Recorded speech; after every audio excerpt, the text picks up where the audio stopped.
Hi, I'm Rachel Barton Pine, and welcome to the third episode of 24 in 24, Concertos from the Inside.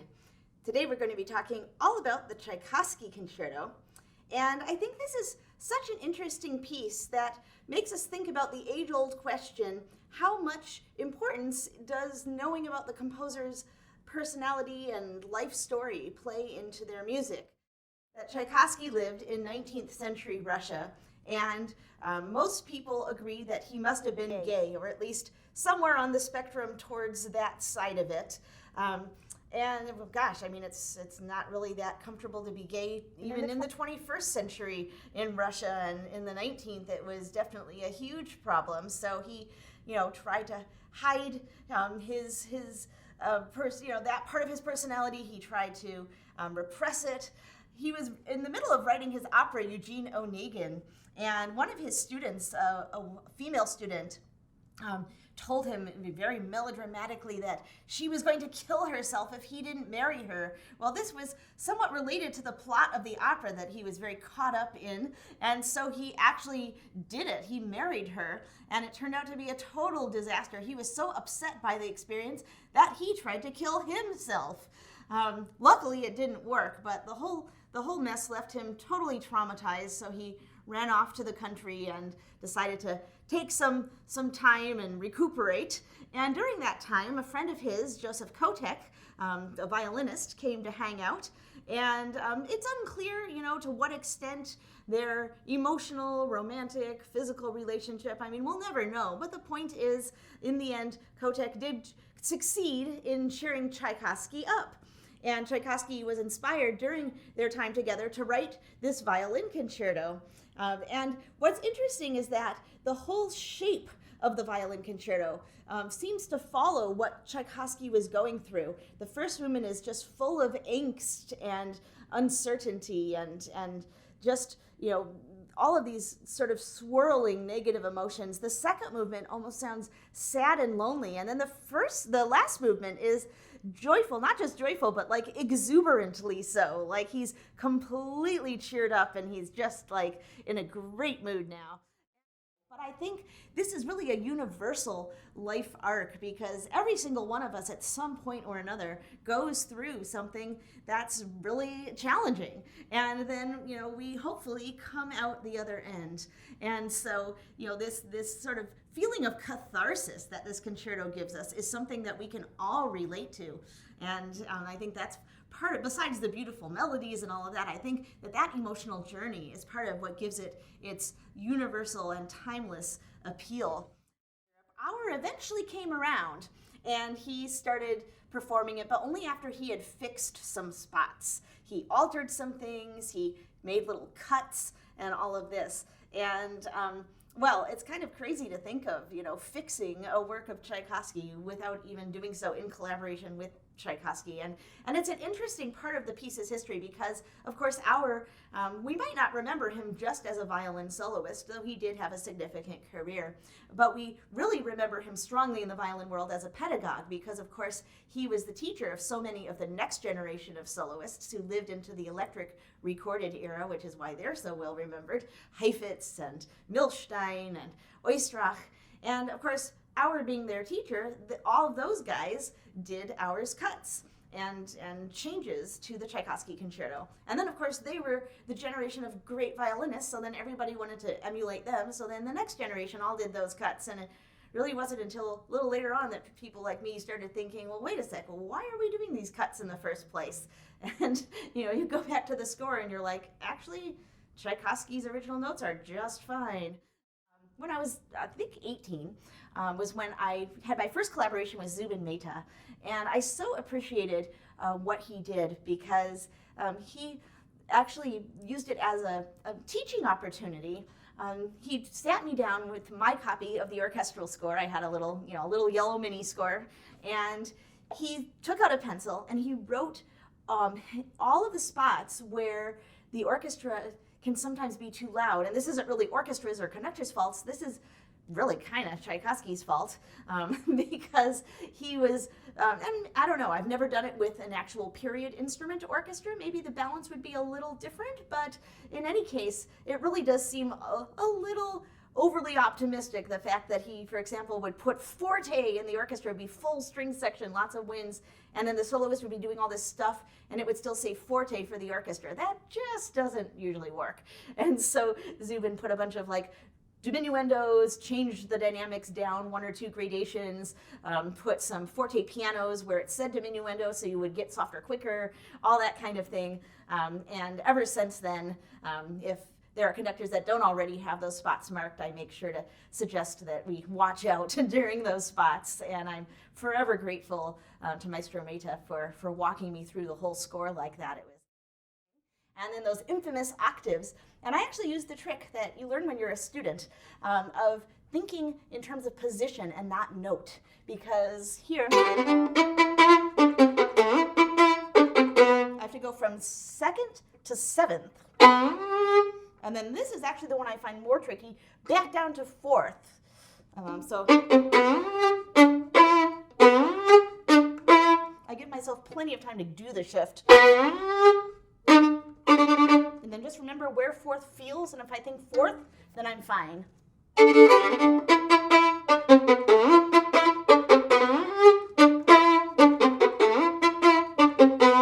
Etc.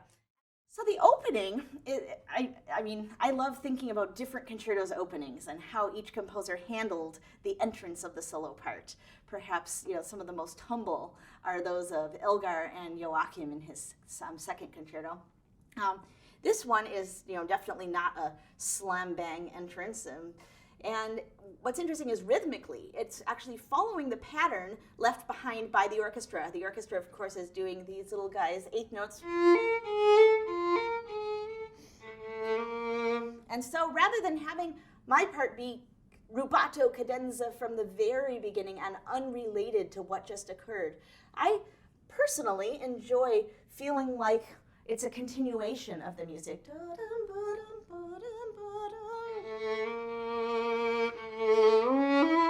And just kind of taking over those 8th notes and carrying them forward. One little thing about the violin part of the development, I actually do a different set of fingerings for the first time of the 16th note stuff and then the second time. It's actually this theme.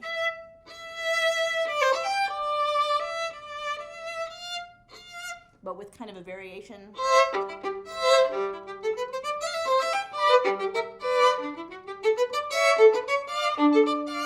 So I do it really as much as I can on the lower strings to allow the E string to be part of the melody voice, and then when I repeat it, I try as much as possible to keep it up on the D and A.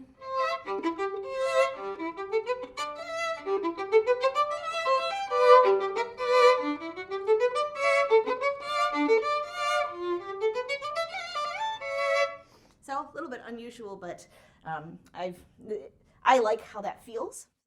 I'm a firm believer that you shouldn't, police audiences over much, that if they feel like clapping, they should, and if they don't feel like clapping, they shouldn't have to, etc. Certainly there are moments where the hush in the air is important, and certainly we should be quiet overall during classical concerts because it is a softer art and we don't want to miss nuances.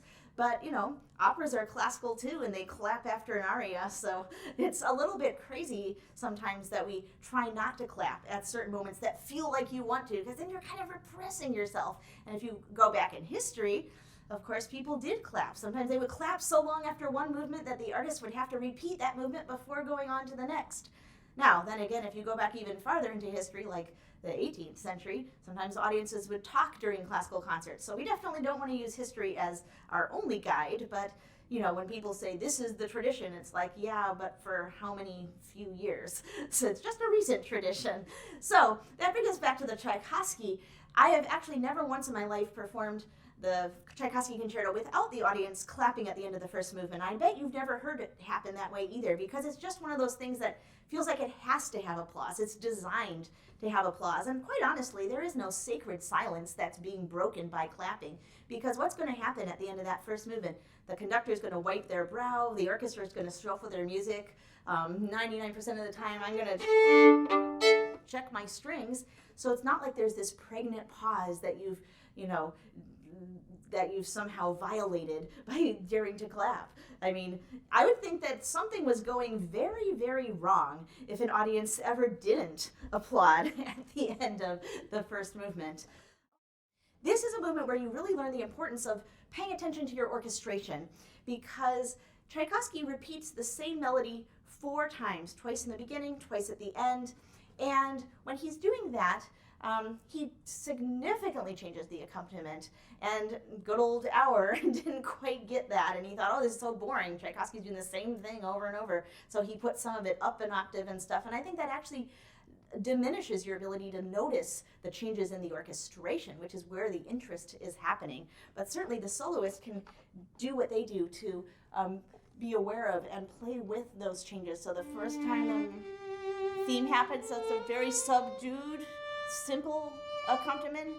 The next time, the violas and the first violins have this very lush counter melody, this warm thing that they need to play with lots of, sort of soloistic fervor. And so I changed my vibrato, where they're going, da, ya, da, da, da, da. And of course, the third iteration, I have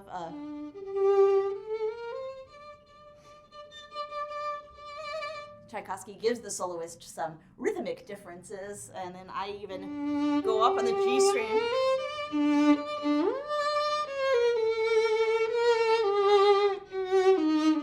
There's another shift from 7th to 4th. And the last time is just this little clarinet, and I make that one actually the most hushed. So knowing what the rhythmic patterns, what the character of the orchestration are, the colors, is so important for figuring out how you're going to interpret your solo line. But also super important when your music looks exactly the same. And there's one great example of that in this movement. So here, the first time, the orchestra plays nothing. So I take a lot of rubato.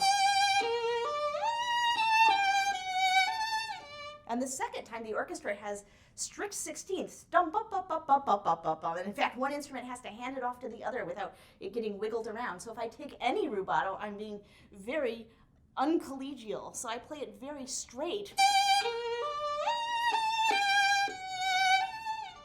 And then take my little wiggle over there. Okay, well, the last movement, always a danger to remember to take off your mute, because you're not looking at sheet music that says mute off. So you have to actually remember to remind yourself. And if you're just caught up in the music and then you're listening to the orchestra, it's time to play your cadenza and you're like, oh, shoot.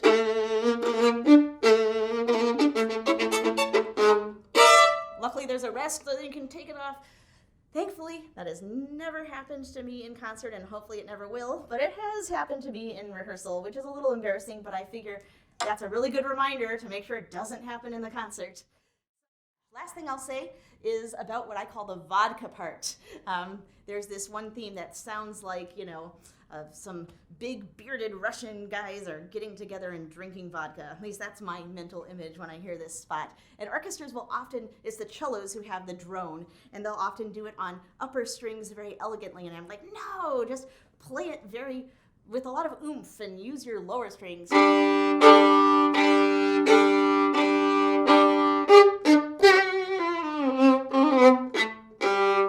Speaking of vodka, one of the most fun performances I ever did there've been lots, but it was such an honor to get to perform the Tchaikovsky in Moscow with the Russian National Orchestra. In fact, that's my one on YouTube. And I was pregnant, newly pregnant, but it was one of those things, very typical decision that you don't want to announce your pregnancy till you're at month 3 to make sure everything is going well and it's more secure, right? So I was maybe 2 months, month and a half pregnant or something, and the American embassy was there and everybody was there, and they all wanted to do these vodka toasts after rehearsals and stuff with these important personages. And oh man, it was so awkward because I couldn't sneak off to the bathroom and replace my vodka with water like I used to do when I was a kid at parties to pretend I was drinking. So I had this vodka in my hand and I'm pregnant. I'm like, what do I do? So I had to kind of pretend to take sips, and it's like, I don't want to poison my child. But it all worked out, and yeah, probably in a few years my kid will learn the Tchaikovsky, and that'll be pretty fun.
right.